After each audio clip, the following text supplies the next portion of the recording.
and welcome to Tales from the Doghouse, Separation Anxiety Explained. I'm Ness Jones, and I am from Separation Anxiety and Dogs Decoded, and with me today is the lovely... I am Stacey Bell with Focus Fun in the U.S. Thank you guys so much for joining us today. We actually had a listener suggest a topic, which we love. So thank you, Ashley, for suggesting today's topic. Today's topic is about what we call a safe leaving cue, and just all of the stuff surrounding that. So we're going to unpack a bunch of information about what the safe leaving cue is, what different types of cues could be, when we would be more likely to use them, how they could be poisoned, and if they were poisoned, what we would do. So join us for the conversation. Yeah, for sure. I'm excited. Me too. Cool. All right. Where would you like to start, Stacey? Well, yeah, let's. So do you call it a safe leaving cue, or do you call it something else with your clients? Probably just a leaving cue. I don't know that I call it a cue. safe or a unsafe one. Dangerous. No. Yeah. Just dangerous. Yeah. So. Okay. Yeah. No, I don't know why I picked that up. I didn't know if it was just something we all said or if I just said it. Okay. So what we mean by a leaving cue or a safe leaving cue is something that indicates to your dog that you are leaving and that this is a safe absence, hence the safe leaving cue. So the way we usually establish that is early in our training. We usually just have you say, okay, so then talking about the types of cues, it can be a verbal cue, visual cue, even for some deaf and or blind dogs, you might use a touch cue or a scent even. But it's just a cue to let them know that you're leaving, it's going to be safe, and they're not coming with you. So we just, in the beginning of training, when we're doing those safe absences, we just have you, in this case, let's just use a verbal cue to make it easy. Say, I'll be right back, or whatever your cue is, doesn't matter as long as it's consistent. As you leave every time, and your dog will just naturally make that connection. Do you use one with Rowan? I do. I say, I'll be right back. I love you so much. I love you so much. Yeah. Love you so much. Sometimes if I think I'm going to be a longer time, I'll tell him, but I don't know that he's... Well, I'm going to be 5 hours. No, I don't know. Cause a lot of times I leave for such a short time. So, but then when I think I'm going to be gone for a few hours, I'll say that I'm going to, but I don't think that happens enough to where he's drawn that connection. Oh, this is going to be a longer absence. So tell us what you say for your dogs. It depends. And I know I've told this on here before, but if I'm going shopping, I might say I'm going hunting. See you in a bit. I'm going hunting because, hunting for their food. Yeah. Or I'll just say, see you later, be good. I keep encouraging my clients to put on their best Terminator voice and say, oh, I'll be back. I don't know if any of them actually do that. But my dogs know when I'm leaving. They know because I put on certain shoes or, I'm acting a bit differently or whatever. So they kind of don't even follow me to the door. They're just oh, yeah, you're going. And I'll just say, yeah, see you later. I'll be back soon or whatever. Or be good, whatever it is. So, yeah. Mm-hmm. Yeah. So when we're using these cues, do you use them with all your clients, or do you have certain instances when you would be more likely to use them? That's a good question. No, I think I use them with most of them, or at least say to them if they want to, they can. Some of them don't want that extra thing to think about or to remember. Yes. So when they're training, some of them are quite happy to do it, and some of them are more, I may not remember, so should I add it in anyway? So, yeah. Yeah. I think it's the same with my clients. I think with dogs that are more FOMO dogs where they really want to come with you, and they might have that kind of frustration element to that can add a layer of predictability, right? Which we know can help dogs. Well, and even with anxious dogs, an added layer of predictability can help. But like you said, dogs are really good at making connections and making connections and looking for cues as to what's going to happen next. So, many dogs don't need you to say, be right back, to know that you're going to start an exercise now, because they've seen that you picked up your phone, you're looking at the steps in the way you look at the steps, or, whatever you do. Set up your camera. Yeah. But it can really help. So if I'm working with a dog that even like door darters, dogs that like think they're coming, then I do try to set up something that distinguishes when they're coming and when they're not. Sometimes that's on the flip side. So instead of a safe leaving cue, it's more like if I put your harness on as I'm getting ready, that means you're coming with cue. And sometimes people do both, and it can really depend on the situation. But for those FOMO dogs, I do think it can help in some cases. So that is an instance when I might be a little more likely to use it, or to encourage a client to use it if they've been hesitant for some reason. Yeah, I've got one client, shout out to Jenny and Benji. She puts a big, beautiful red ribbon on the back of one of her stools in the kitchen. So it's very, very visual for him. Yeah. I quite like that. And so that can be helpful. Those visual cues can be helpful for any dog, right? But especially for like maybe a deaf dog who can't hear you say, be right back. And so a visual cue might be really useful. Another instance when a visual cue might be more useful than saying something as you leave is that if your dog tends to fall asleep and then wake up and look for you, sometimes having that visual cue there can help them realize, oh, okay, I fell asleep. She left. I fell asleep. I don't need to look for her because I see the red ribbon in this case.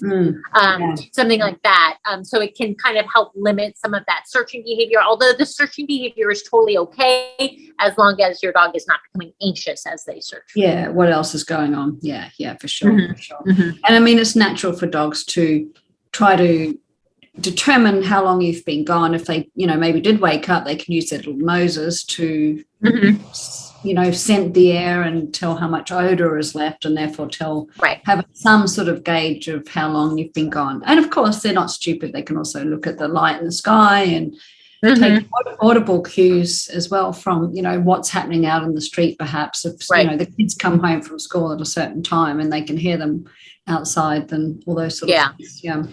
And that's obviously those types of things are much more helpful if you're to your dog, if you're training at a consistent time each day. Like if you're kind of all over the place, then your dog might not pick up on those cues as to when time might be coming up.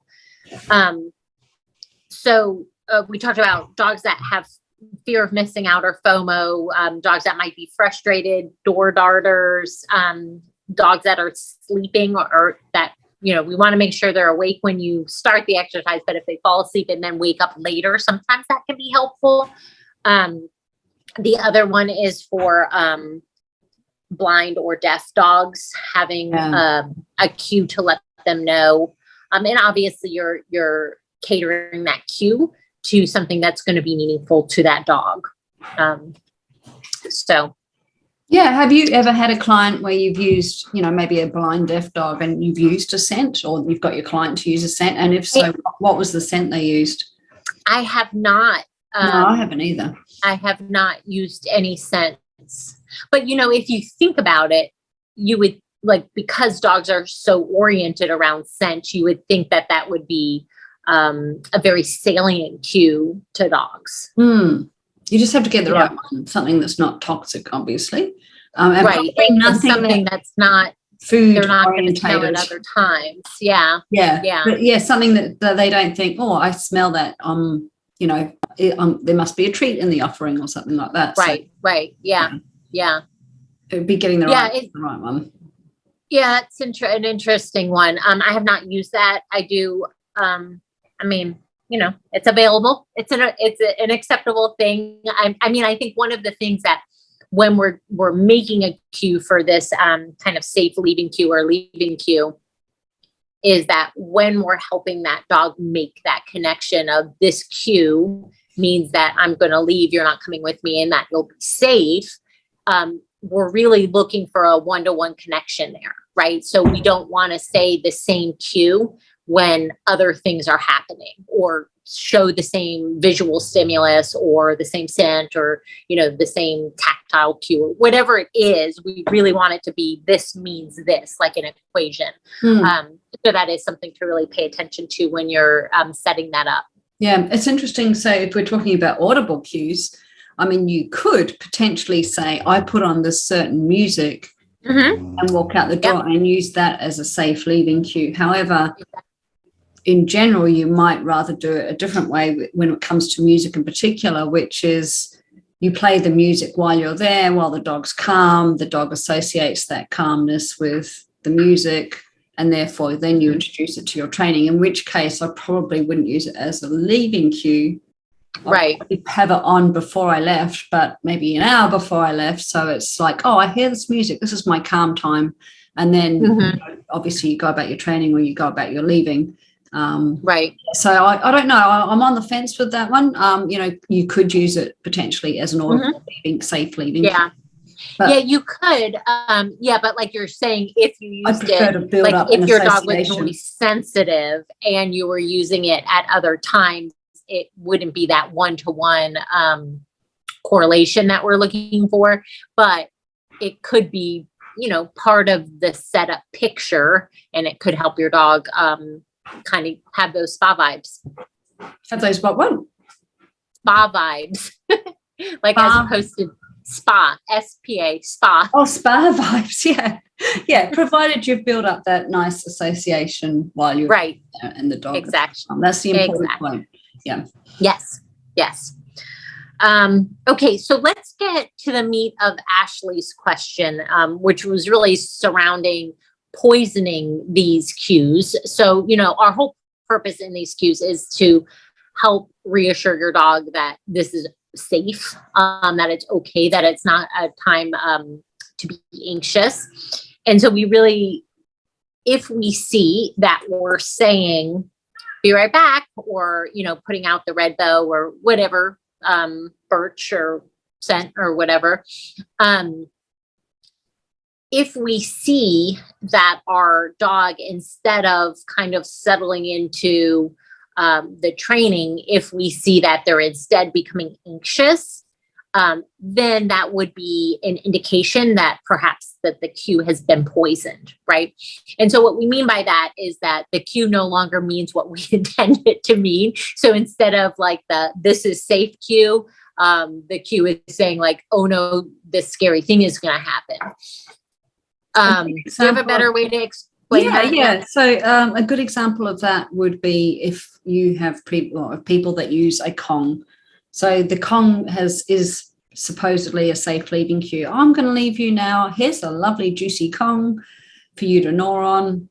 Can you gnaw on? Yeah, you can gnaw on Kongs. Yeah, you can. That's the right word to use. But anyway, So the dog guardian's trying to use the Kong as a safe leaving cue and also as a distraction, obviously, while they're gone. But what happens is that, and I've had clients where this has happened. So, so many times, it's really becomes poisoned, or it doesn't have to be a Kong, whatever it is, a bone, whatever. That becomes poisoned because that dog has gone over threshold. Well, they're just so panicked when the owner walks out the door that they don't want anything to do with it anymore. So it's poisoned. Mum pulls out the Kong and dog goes, yeah, no thanks. Yeah. I'm out of here. Yeah. Right. Yeah. And the other place that happens really frequently within dog-human relationships is the recall. So, you tell your dog to come, you're at the dog park, they're having a great time. You've taught this rock solid recall. and your dog comes back to you, clip a lead and leave the park. So it doesn't take that many times of that happening before your dog starts saying,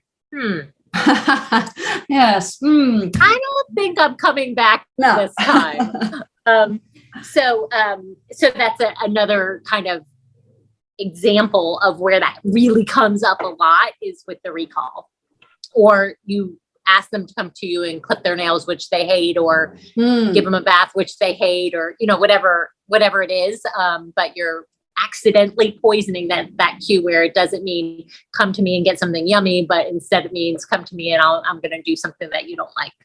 So I think the important thing to think about with talking about poisoning cues is dogs are join dots that we don't see. So they're building these associations that to us are completely, non-existent, but for the dog it's there, it exists. So that's how it becomes poison. So just because we don't see it doesn't mean the dog isn't, going, oh, hang on a minute. Yeah. If I come. Right. Yeah. We're leaving. Yeah. Fun stops. And whereas we're thinking, come here, let's go. I've got to go. So yeah, it's completely different picture for the dog though. Yeah. Right. Yeah. So what do we do when our safe leaving cue has been poisoned, Ness? Well, I think firstly, let's talk about some, we're saying, I'll be right back. How does that one get poisoned? I would say if we say that to the dog and walk out the door, and then the dog is over the threshold, over its time, its ability to cope, and it has a bad time, home alone time, then every time you say that and that happens where, dog goes over threshold, that is going to poison your audible, your words. So yeah. Or the red ribbon or whatever it is. Right. And it doesn't have to be necessarily this big over threshold experience where your dog is like panicking. It can just be like you've been pushing your dog out of their comfort zone and you're starting to see those little signs of anxiety, but you're like, not admitting it to yourself that you need to drop back a little bit. And so you're just pushing your dog a little bit. That kind of thing can really have a negative impact on training and poison your safe leaving cue. Yeah. So one thing to like just think about here while we're on that topic is if there is an unavoidable situation where you have to leave your dog, don't use your cue. Don't use your safe leaving cue, because your safe leaving cue is a promise to your dog. And if you're leaving them for an over threshold experience, then don't make that promise, right? And I think we've talked about that in other episodes, but obviously, big disclaimer, not our recommendation. We would recommend that you try everything you can to find coverage for your dog, but if there is some sort of an emergency, then don't use your safe leaving cue. Yeah, for sure. Yeah. So to come back around to what you originally asked, which was what do we do if the cue is poisoned? I would start by trying to introduce. I would remove the cue. Drop the cue. Yep. Yeah, and maybe try to introduce a new one, whatever that is. So it could be different words. Maybe that red ribbon gets put away, or it gets put somewhere else, or you find some other visual cue, like maybe a toy comes out or a scary doll or something. Right. Yeah, but some other type of visual cue that says, hey, this is your new safe absence cue. Yeah. So one of the things that I would do there is I would totally drop the cue right away. But as you're looking at kind of trying to rebound from that situation where there is instability in how well your dog can be alone, I would, go back to a place where your dog is solid and do some sessions, making sure your dog is solid, and then start thinking about the cue, right? Because we don't want to be like, okay, this is another wobbly session and I'm going to use a different cue, but it's going to also be poisoned, So I do like to make sure that there is, like in a situation like this where we're looking at, there's a poison cue, there's some inconsistencies with training. Maybe your dog is has regressed or, whatever the case is, we really want to look at that and make sure that when we're introducing the new cue, that we're introducing it in a safe environment so that it can become the safe cue for your dog, right? So that's just like a little nuance there that I think we need to point out to our listeners. Yeah, for sure. Yeah. Yeah. And I think, dropping the time back to that solid time is essential because, otherwise dog won't be able to. Right. Yeah. The association will just be as negative with the new cue. Exactly. It's wobbly. Yeah. Right. Yeah. Yeah. So you're gone. Go ahead. No, you go.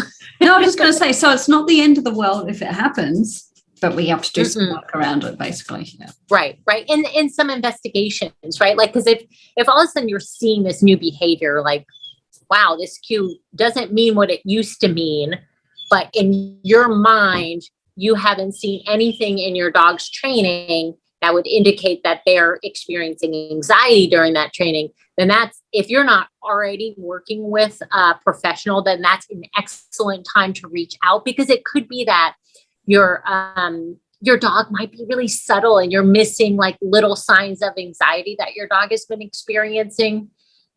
Or, it could be that we could just tweak training a little bit, add a new cue, and you could be like smoother sailing again. But if you're feeling stuck or not sure what your next move is, I would recommend not sitting in that, like, help reaching out in some way for some assistance for that would be a good call. I think the other thing is how the dog guardian recognizes that the leaving cue has been poisoned, because I'm not sure it would be that obvious to, the average dog mum or dad that the cue is poisoned, except that their dog might be reacting as soon as they hear it. But then what are they looking at? Do you know what I mean? Like, if you don't really know what you're looking at and all you know is your dog's kind of going backwards in their training, but at what point when you say the cue or put the visual cue out or whatever it is, are you still walking out the door and the dog's fine until you've gone? Do you know what I mean? Like that's the tricky part, I think. Yeah.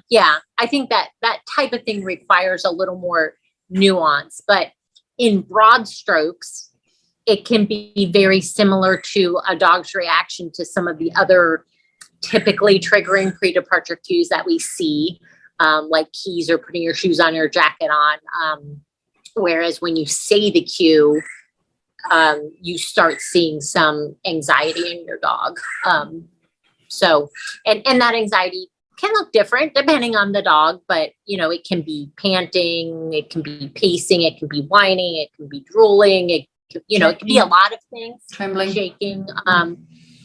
So, and at that point, if you've added a cue, like if we're talking about like, we've already added a cue, we've started training. My hope is that you've looked at your dog's body language enough to where you would notice some of those low level cues. And if you are not sure if it's the pre-departure cue or not, then one of the things that I would encourage you to do is, make sure you're recording your video instead of just watching it when you leave. So that way, like as you're leaving, you say the cue or put the visual out and you walk out the door, and you can kind of see it. Has your dog become anxious before you even walked out the door? And if so, it could be that this, that your leaving cue has been poisoned. Yeah. And it would really be if we're talking specifically about the safe leaving cue as opposed to other leaving cues, like your keys or handbag or whatever. Yeah.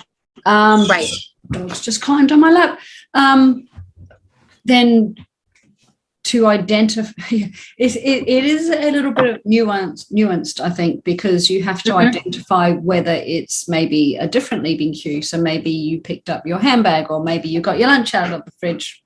Right. If it's a training scenario, perhaps it's more something else, like maybe it's cold out and you put a jacket on or some shoes on. Was it that got the dog to start looking anxious before you even walked out the door, or was it the leaving cue where you said, hey, I'm going to be back soon? So right.